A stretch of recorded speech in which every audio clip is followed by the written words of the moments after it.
So my name is Rachel and today I'm filming a wrap up for my stuff that I watch, films and TV shows in the month of June, because I tried to watch a whole bunch of LGBT stuff that was new to me in the month of June and I wanted to talk about them today.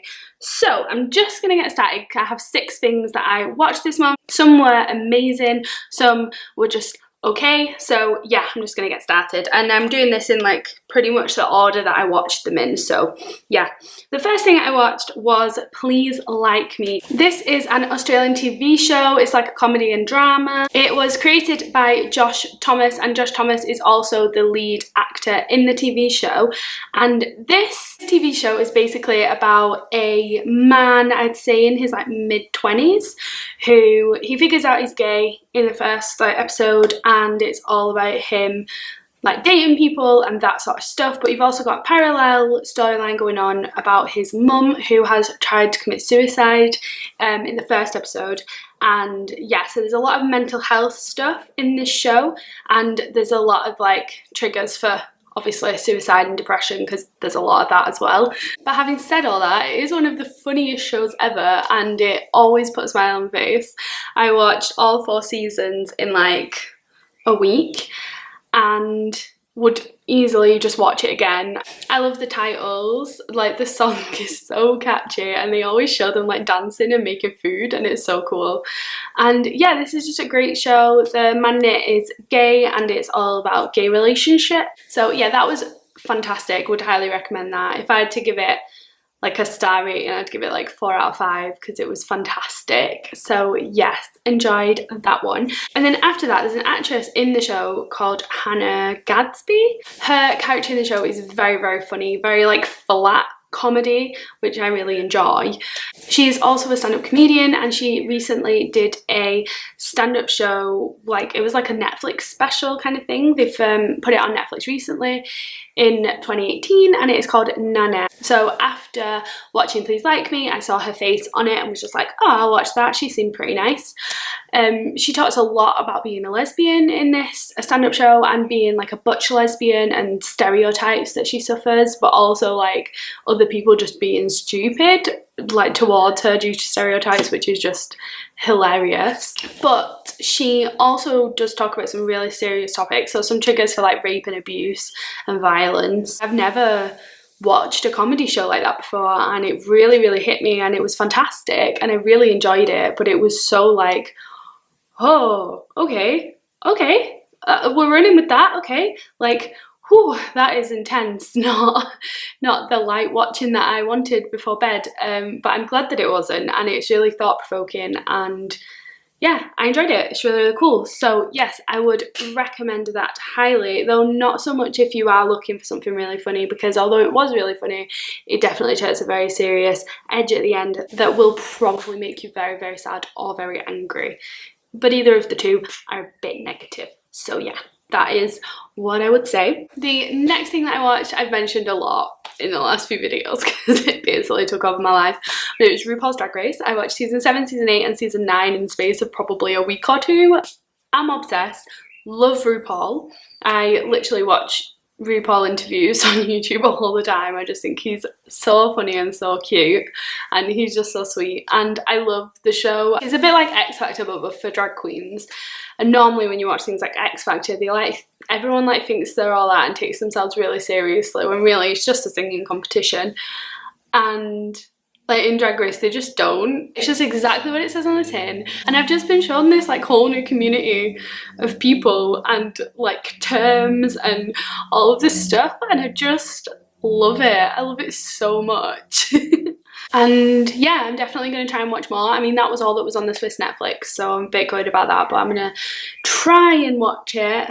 Or at least watch it when I go home, because I know season 10's on Netflix. So yes, very much enjoyed RuPaul this month. The next thing I watched I'm going to mention very briefly because I'm aware that it's trash. I know that it's trash. I like it and I know that it's trash. So yeah, we're going to skip over it briefly, but I watched season 3 of You Me Her, which came out early on in June or maybe late May, and this is a show about a polyamorous relationship, and we have bisexual characters in this season and lesbian characters as well. And yeah, it is completely trash, and I know it's trash when I watch it, and I even think it's trash when I watch it, but I watch it anyway. So yeah, there's that one. The next thing that I watched this month was Alex Strangelove. So this came out this year, and this is like a Netflix original movie, which I haven't seen that many Netflix original movies, but the ones I have watched have definitely been interesting and been like tackling things that I find interesting as well. So like there was To the Bone, which tackled like eating disorders, Alex Strangelove, where we've got, I would say, like questioning sexualities. I wouldn't say for sure what anyone is in it, because I don't think they really put a name to the character by the end of it. They don't really need to.